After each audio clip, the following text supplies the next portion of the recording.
Hello बच्चों। Last video में मैंने आपको बताया था कि कौन कौन से टॉपिक्स हैं जो सीबीएसई पॉइंट ऑफ व्यू से आपको सबसे पहले ख़त्म कर लेने चाहिए। होप वो वीडियो आपके लिए काफ़ी बेनिफिशियल रहा होगा। उसमें मैंने कोऑर्डिनेशन कंपाउंड जानबूझकर कवर नहीं किया था बिकॉज ये सारा चैप्टर ही एग्जाम्पल्स का सेक्शन है। इसमें बहुत सारे एग्जाम्पल्स हैं और जो पीवाईक्यू में कोऑर्डिनेशन कंपाउंड्स के बारे में जो भी पूछा गया है ना, वो आपको पढ़ना ही होता है। फिर भी बच्चे मुझसे पूछ रहे थे कि सर एक बार कोऑर्डिनेशन को भी कवर कर दीजिए, तो थोड़ा सा है, आप एक बार देख लीजिए, ये भी शायद आपके लिए हेल्पफुल हो। तो बच्चों सबसे पहले आप इसको पढ़ लीजिए, double salt versus coordination compound क्या डिफरेंस है ना। तो पता होगा आपको डबल सॉल्ट्स और coordination compounds, they double salt lose their identity into solution, लेकिन coordination compounds they do not lose their identity into aqueous solution. मतलब ये आयोनाइज नहीं होते हैं, ये बन गए तो ये काफ़ी स्टेबल होते हैं। बाकी आप पढ़िए, है ना, मैं बोल रहा हूँ, मैं फिर से पढ़ाने नहीं आया हूँ। बच्चों लिगेंड्स के बारे में पढ़ना है, यहाँ से 1 नंबर का क्वेश्चन बन सकता है। और लिगेंड्स में क्या बन सकता है, डेंटिसिटी ऑफ द लिगेंड्स, है ना। मोनोडेंटेट कौन कौन से हैं, बाइडेंटेट कौन कौन से हैं, है ना। जैसे इथाइलिन डायमीन हुआ, ऑक्सलेट आयन हुआ, बाइडेंटेट है। CN माइनस हुआ, मोनोडेंटेट है। F माइनस हुआ, मोनोडेंटेट है। न्यूट्रल भी हो सकते हैं, NH3 लोन पेयर है, मोनोडेंटेट है ना। इसमें पॉलीडेंटेट के भी एग्जांपल है और साथ साथ फ्लेक्सीडेंटेट जिनकी डेंटिसिटी फ्लेक्सिबल है। और particularly EDTA, ethylene diamine tetra acetic acid या एसिटेट आयन, इसको जरूर पढ़ लीजिए, ठीक है। नेक्स्ट, ये इंपॉर्टेंट है बच्चों, इसको पढ़ लेना, है ना। हेक्साडेंटेट में आएगा, टेट्राडेंटेट भी हो सकता है। नेक्स्ट बच्चों IUPAC, देखिए कोऑर्डिनेशन कंपाउंड पर ओवरऑल चार्ज क्या आता है, उस बेसिस पर वो कटायनिक हो सकता है अगर प्लस चार्ज आता है, एनायनिक होता है अगर माइनस चार्ज आता है, और बेटा न्यूट्रल कॉम्प्लेक्स भी हो सकता है, जैसे निकल टेट्रा कार्बोनाइल एक न्यूट्रल कॉम्प्लेक्स है। उनकी IUPAC कैसे रखते हैं, 1 नंबर में ये क्वेश्चन आ सकता है। तो एक बार IUPAC को थोड़ा सा देख लेना, ज़्यादा एनर्जी मत लगाना, ठीक है। जो PYQs पीछे पूछे गए हैं CBSE में, उनको एक बार देख लेना। VBT में इनर ऑर्बिटल कॉम्प्लेक्सेस क्या होते हैं, जो लॉ स्पिन कॉम्प्लेक्सेस हैं। आउटर ऑर्बिटल कॉम्प्लेक्सेस क्या होते हैं, उनको देख लेना बेटा, जो हाई स्पिन कॉम्प्लेक्सेस होते हैं, है ना। हाइब्रिडाइजेशन, ये बहुत इंपॉर्टेंट सेक्शन है, यहाँ से एक क्वेश्चन बनेगा। VBT के बेसिस पर आपको हाइब्रिडाइजेशन प्रेडिक्ट करनी आनी चाहिए, उस बेसिस पर उनका शेप प्रेडिक्ट करना आना चाहिए, और magnetic properties on the basis की कितने number of unpaired electron last में रह जाते हैं, ये कैलकुलेट करना आना चाहिए। वो फार्मूला है आपके पास बोर मैग्नेटॉन वाला, जिसमें आप मैग्नेटिक प्रॉपर्टीज कैलकुलेट करते हैं by placing number of unpaired electron, ठीक है। चलिए नेक्स्ट, फिर क्या पढ़ना है बच्चों, लिमिटेशन ऑफ VBT। VBT की क्या लिमिटेशन है बच्चों, लिगेंड कोई स्ट्रॉन्ग क्यों है और क्यों कोई लिगेंड वीक है, ये स्ट्रेंथ लिगेंड्स की स्ट्रेंथ पर बात नहीं करता। ये कलर्स के बारे में भी कोई एक्सप्लेनेशन नहीं देता, क्योंकि आप अच्छे से जानते हैं कि कलर्स के लिए DD ट्रांजिशन होना जरूरी है, राइट। उसका आंसर करती है crystal field theory. Crystal field theory में बच्चों स्प्लिटिंग होती है d ऑर्बिटल्स की, T2G और EG में होती है। आपको ये 2 कॉम्प्लेक्स में पढ़ना होता है, एक ऑक्टाहेड्रल में ये डेल्टा होगा और टेट्राहेड्रल में डेल्टा T होगा, राइट। दोनों का आपको पैटर्न पता होना चाहिए। उल्टा हो जाता है, जस्ट रिवर्स, अब मैं पढ़ाऊंगा नहीं, जस्ट रिवर्स हो जाता है। जो डेल्टा O में है डेल्टा T में उल्टा कर दीजिए। डेल्टा O में क्या होगा, T2G नीचे होगा, EG ऊपर होगा, और डेल्टा T में उल्टा कर दीजिए। बाकी आप अपने डायग्राम्स वगैरह देखिए, ठीक है। फिर क्या आएगा बेटा, ये इंपॉर्टेंट है, स्पेक्ट्रोकेमिकल सीरीज। NCERT में एक सीरीज दी हुई है जो I- से स्टार्ट होकर CO तक जाती है, कार्बोनाइल तक जाती है, जो स्ट्रॉन्गेस्ट लिगेंड है। तो ये एक सीरीज है on the basis of magnitude of delta O value. बच्चों इसकी डेफिनेशन देख लेना, arrangement of ligands on the basis of increasing value of delta O is called spectrochemical series. यहाँ से हमें पता चलता है क्यों कोई लिगेंड कोई स्ट्रांग है या वीक है।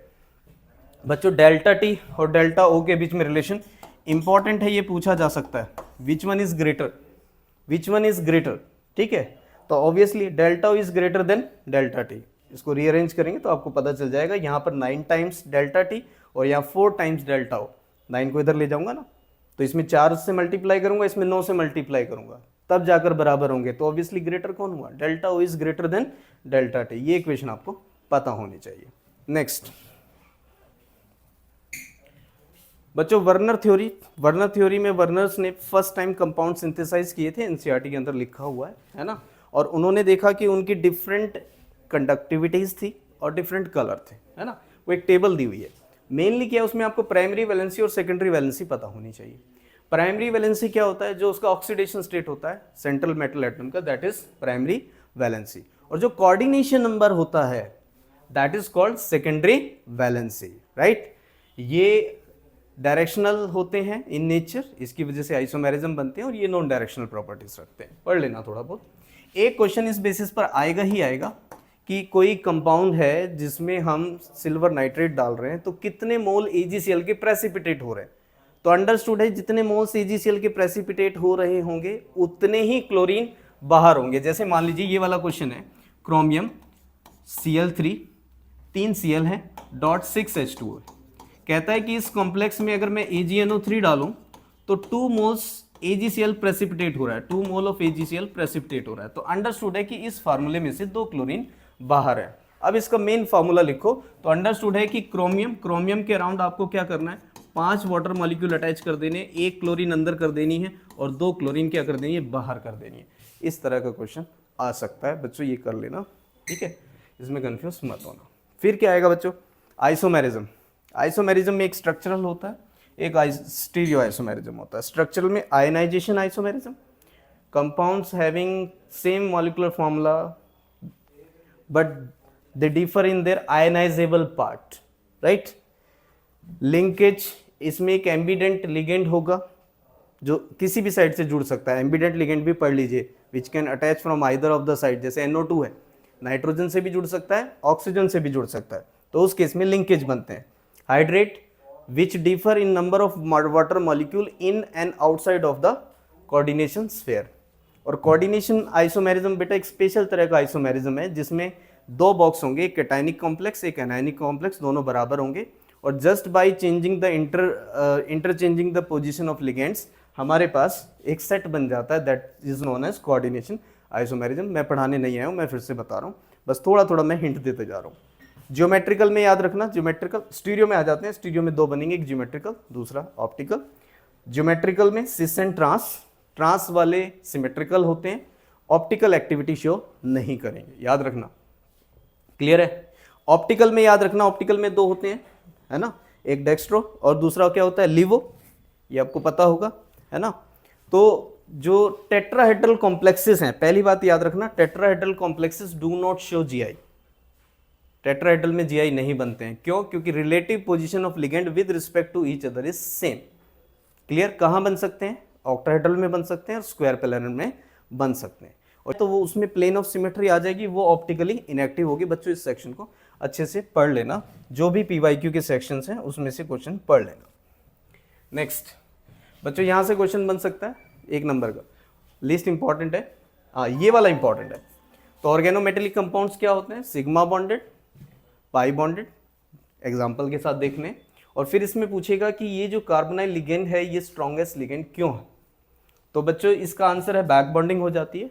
और इसी कंसेप्ट का दूसरा नाम है, ये पाई एसिडिक लिगेंड्स भी कहलाते हैं, क्योंकि लिगेंड्स जनरली बेसिक होते हैं लेकिन पाई में ये इलेक्ट्रॉन को एक्सेप्ट करते हैं, because of that it becomes acidic, इसीलिए इसका दूसरा नाम है पाई एक्सेप्टर लिगेंड्स। और इस कंसेप्ट को सिनर्जिस्टिक इफेक्ट भी लिखा जाता है, दोनों का म्यूचुअल बेनिफिट है। और एक बच्चों बॉन्ड ऑर्डर या बॉन्ड लेंथ पर पूछा जा सकता है क्वेश्चन। मान लीजिए मैं ये कहता हूं कि यहाँ पर कुछ इस तरीके से हो रहा होगा, है ना, ये CO लिगेंड है, ये डोनर डोनेट कर रहा होगा मेटल को, है ना, लेकिन एक्चुअल में ऐसा नहीं है। एक्चुअल में यहाँ पार्शियल डबल बॉन्ड कैरेक्टर आ जाता है, ये सिग्मा और यहाँ पाई, और ये यहाँ पर ये सिनेरियो बन जाता है, जिससे bond order between N and C, metal and carbon वो भी चेंज होगा, एंड कार्बन एंड ऑक्सीजन वो भी चेंज होगा, और बॉन्ड लेंथ भी चेंज होगी। ये आपको अकॉर्डिंगली देखना है, ठीक है। अगेन मैं यहाँ पर पढ़ाने नहीं आया हूँ। तो बच्चों इतना है, इतना अगर आप कर लेंगे तो इसी में से पेपर बनेगा, है ना। बाकी आप PYQ ज़रूर कीजिए, ये सभी मोस्ट इंपॉर्टेंट क्वेश्चन है, सबसे पहले इनको ख़त्म कर लीजिए। आई होप कि ये आपके लिए काफ़ी बेनिफिशियल रहेगा। Thank you so much.